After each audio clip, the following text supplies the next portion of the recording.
Good morning students. तो आज की वीडियो में हम करेंगे चैप्टर नंबर 3 के कुछ इंपॉर्टेंट क्वेश्चंस। तो इसके सारे इंपॉर्टेंट टॉपिक्स आपको मैं प्रीवियस वीडियोस में कवर करा चुका हूँ। आज मुझे केवल और केवल इसके इंपॉर्टेंट क्वेश्चंस कराने हैं, वो भी कैलकुलेशन वाले, मतलब जिसमें हमारी नॉर्मल कैलकुलेशन होती है।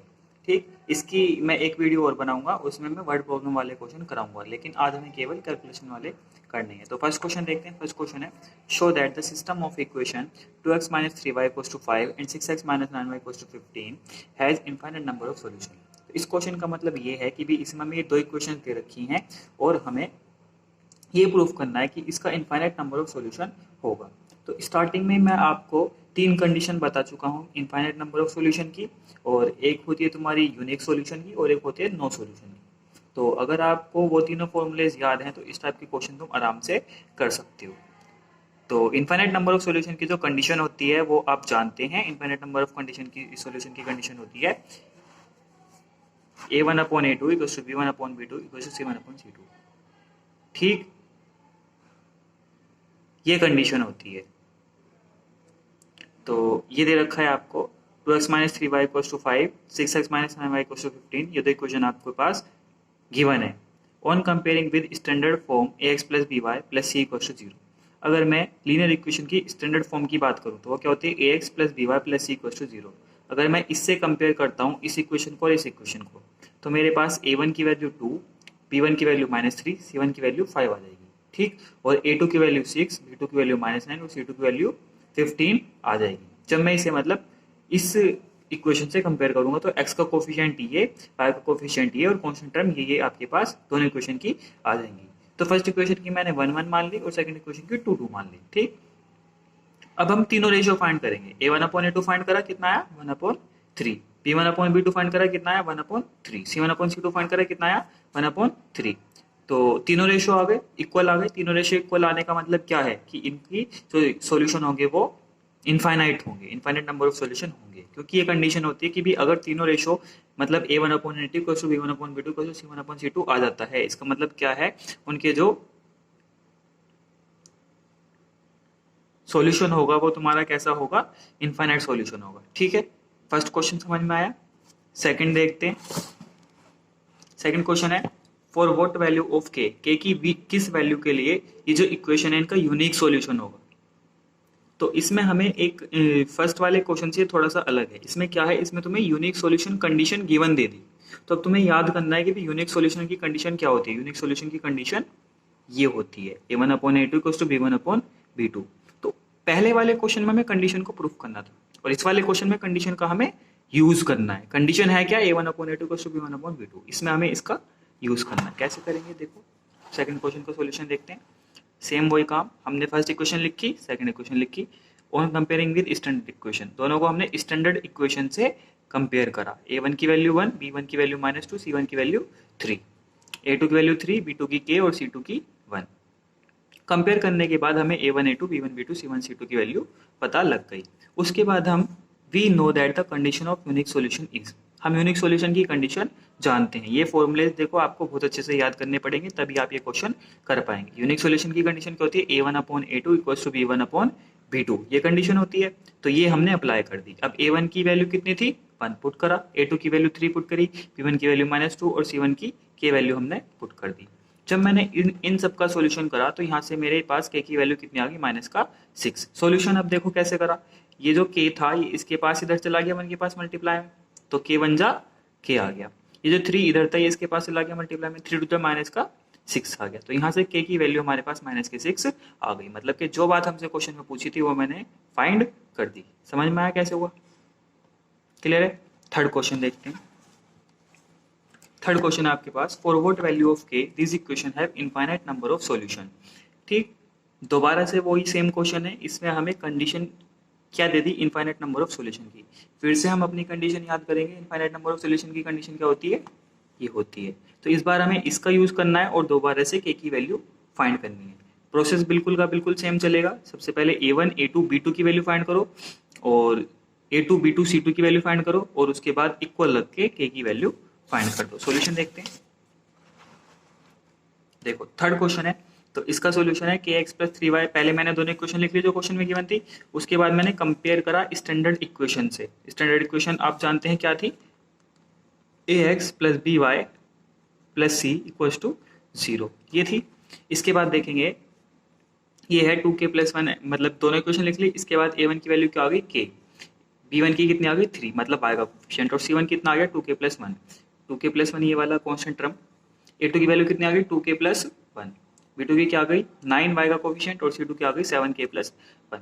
क्लियर है। इसके बाद मैं कंडीशन जानता हूँ इनफाइनाइट नंबर ऑफ सॉल्यूशन की, क्या होती है, a1 upon a2 equals to b1 upon b2 equals to c1 upon c2, ये कंडीशन होती है, सब जानते हैं। अभी अभी मैंने पीछे भी बताया, ठीक। तो सबकी वैल्यूज मैंने पुट कर दी, देखो a1 की k पुट कर दी, a2 की 2k प्लस 1 पुट कर दी, b1 की 3 कर दी, और b2 की 9 कर दी, c1 की ये कर दी, c2 की ये कर दी, ठीक। तो आप चाहे तो इन दोनों के इक्वल लग के वैल्यू निकाल लो, चाहे इन दोनों को इक्वल लग के वैल्यू निकाल लो, दोनों से आपकी वैल्यू सेम भी आ सकती है, अलग भी आ सकती है, ठीक। तो आपको पेपर में दोनों ही सोल्व करके दिखानी पड़ेंगी। मैंने आपको एक सोल्व करके दिखा दी इधर वाली, लेकिन आपको एग्जाम में इसे इसके इक्वल रख के भी दिखाना है, इसे इसके इक्वल भी रख के दिखाना है। हो सकता है दोनों सेम भी आ जाए, अलग भी आ जाए, ठीक, लेकिन आपको करने दोनों हैं। अब ये देखेंगे हमने किस तरीके से सोल्व कर। मैंने k अपॉन 2k प्लस 1 को 3 अपॉन 9 के इक्वल रख लिया। पहले मैंने 3 से 9 को काट लिया, 3 3 जा 9 होता है, 3 1 जा 3 होता है, तो कटने के बाद ऊपर 1 बचा और नीचे 3 बचा, 1 अपॉन 3 आ गया। यहाँ पे k upon 2k plus 1 as it is रहा। उसके बाद दोबारा से मैंने इसमें ये करा, इसकी इधर मल्टीप्लाई करी और इसकी इधर मल्टीप्लाई करी। जब मैं ऐसे करूंगा तो ये 3k के पास जाएगा 3 की हो जाएगा, ये इसके पास जाएगा 1 से मल्टीप्लाई करेंगे तो ये same digit as it is आपके पास आ जाएगी। तो ये हो गया 3k, 2 की मैंने अंदर मल्टीप्लाई दे दी, ये हो गया 2k प्लस 2, समझ रहे हैं।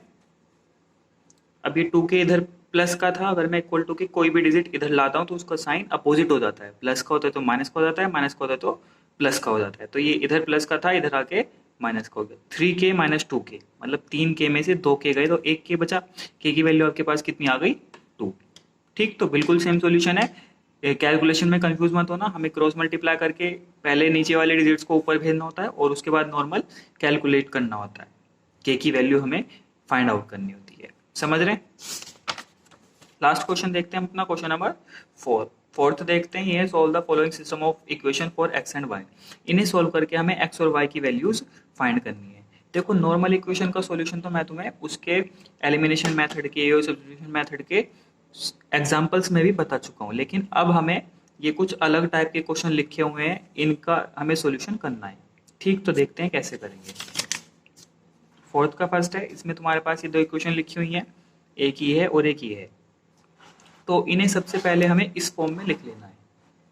कैसे, ऐसे, मतलब 1 अपॉन एक्स प्लस वाई को मैंने अलग लिखा और 5 को इसके पास मल्टीप्लाई में अलग लिख लिया, 2 को मल्टीप्लाई में लिखा और 1 अपॉन एक्स माइनस वाई को अलग कर दिया।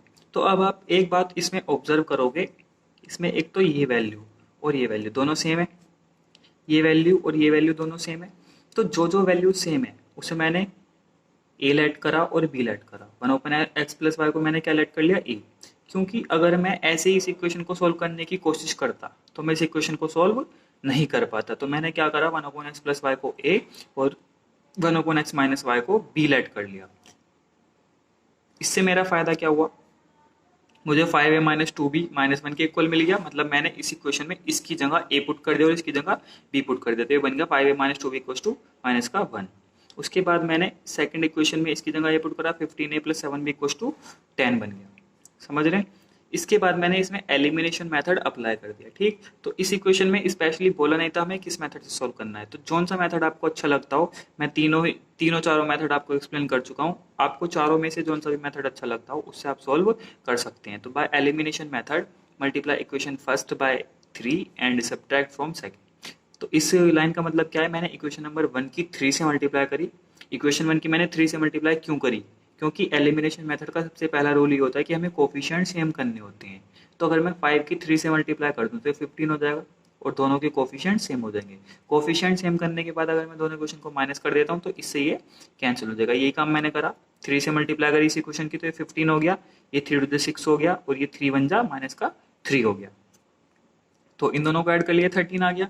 ये यहाँ पे तुम्हारा 15 तो कट ही गया, 15a से 15a प्लस माइनस माइनस और 7b प्लस 6b हो गया आपके पास 13b। तो यहाँ पे आपके पास b की वैल्यू कितनी आ गई 1। 13 से 13 कैंसिल हो गया, बी की वैल्यू आ गई 1।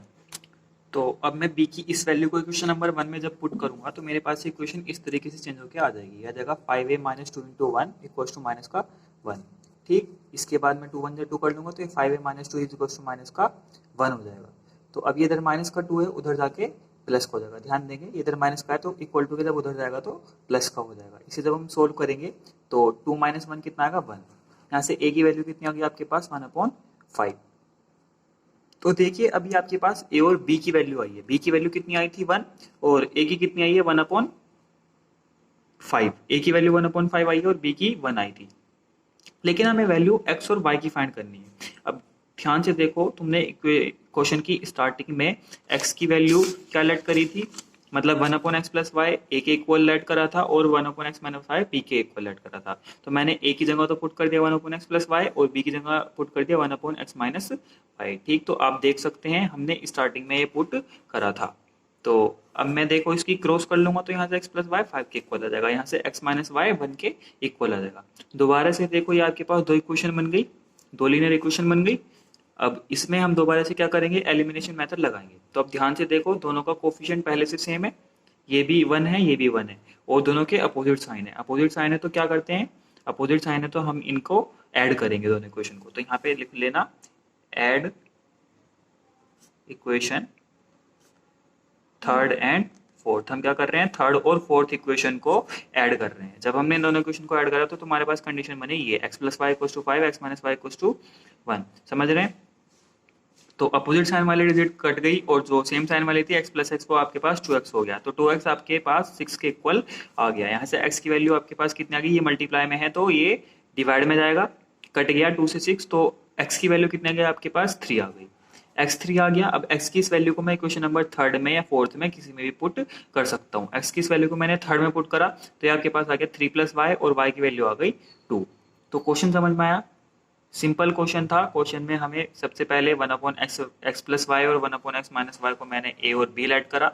a और b लेट करने के बाद मेरे पास नॉर्मल इक्वेशन बन गई। उन नॉर्मल इक्वेशंस को मैंने ये नॉर्मल इक्वेशन बन गए, इनको मैंने एलिमिनेशन मेथड से सोल्व करा। वहाँ से a और b की वैल्यू आई आपके पास। a और b की वैल्यू आने के बाद हमने क्या करा, a की वैल्यू 1/5 पुट करी और b की वैल्यू 1 पुट करी। जो शुरू में लेट करा था a की वैल्यू 1/x प्लस वाई और b की value 1/x minus y put करी। तो इसमें ध्यान रखना है कि भी हमें 2 बार एलिमिनेशन मेथड लगाना पड़ेगा। इस टाइप के क्वेश्चन में हमेशा हमें यही करना है, डायरेक्ट सोल्व वो नहीं होगी, कुछ ना कुछ हमें लेट करके सोल्व करना पड़ेगा। ये तो एक टाइप का क्वेश्चन हो गया। अभी मैं एक पार्ट इसका और करा देता हूँ, उसमें भी हमें ऐसे ही लेट करके तब सोल्व करना है। तो इसका एक पार्ट और देखेंगे। सेकेंड पार्ट देखो ये है 2x plus 5y upon x y equal to 6 और 4x minus 5y upon x y equal to minus का 3। ये दो इक्वेशन हो गई। तो इन्हें हम किस तरीके से सोल्व करेंगे, ध्यान से देखेंगे कैसे सोल्व करना है। देखो ये इसका सेकंड पार्ट है। सबसे पहले हमने इक्वेशंस को लिख लिया, उसके बाद ये जो अपॉन में डिजिट है इसे मैं दोनों के अलग अलग लिख लूंगा। फर्स्ट डिजिट के अपॉन में अलग और सेकंड डिजिट के अपॉन में अलग। इससे मुझे क्या फायदा हुआ, x से x कैंसिल हो गया, y से y कैंसिल हो गया। ये बना तुम्हारे पास 2/y plus 5/x equals to 6। Equation इससे चेंज होके ये हो गई। हमने करा क्या, एक्स वाई को इसके डिवाइड में अलग और इसके डिवाइड में अलग मैंने पुट कर। सेम मैंने इधर करा, ये था 4x minus 5y, x y इसके अपॉन में अलग और इसके अपॉन में अलग पुट करा। इससे क्या हुआ, x से x कट गया, ये आ गया 4/y और माइनस 5/x। जैसा मैंने पहले क्वेश्चन में करा था बिल्कुल सेम 1/y और 1/x को मैंने अलग अलग दोनों इक्वेशन में लिख लिया। अब देखेंगे ये डिजिट और ये डिजिट सेम है, ये डिजिट और ये डिजिट दोनों इक्वेशन में सेम है। तो जो जो डिजिट सेम है उसे मैं क्या करूंगा, a और b लेट कर लूंगा। ठीक, देखो अपॉन वाले जब भी क्वेश्चन बन जाए, मतलब अपॉन में अगर एक्स वाई आ जाए तो तुम उन्हें डायरेक्ट मेथड लगा के एलिमिनेशन सब्स्टिट्यूशन लगा के सोल्व नहीं कर सकते। तुम्हें क्या करना पड़ेगा, पहले उसे इक्वेशन में कन्वर्ट करना पड़ेगा और उसके बाद उसका सॉल्यूशन तुम्हें करना पड़ेगा। तो देखो यहाँ पे तुम्हारे पास ये आ गया 2, a की वैल्यू 1/y पुट करी और b की वैल्यू 1/x पुट करी। इससे मेरे पास ये बन गया 2a plus 5b equals to 6 और सेकंड इक्वेशन बन गई 4a minus 5b equals to minus का 3। तो इस क्वेश्चन को आगे तुम्हें एलिमिनेशन मेथड लगा के या सब्स्टिट्यूशन मेथड लगा के जो से तुम्हें सही लगता है उससे सॉल्व करना है, ए और बी की वैल्यू फाइंड करनी है। अगर आप ए और बी की वैल्यू फाइंड कर लेंगे तो एक्स और वाई भी आपके पास वैसे पुट करके आ जाएगा। ठीक, तो इस तरीके से आप इस क्वेश्चन को होमवर्क में सॉल्व कर सकते हैं।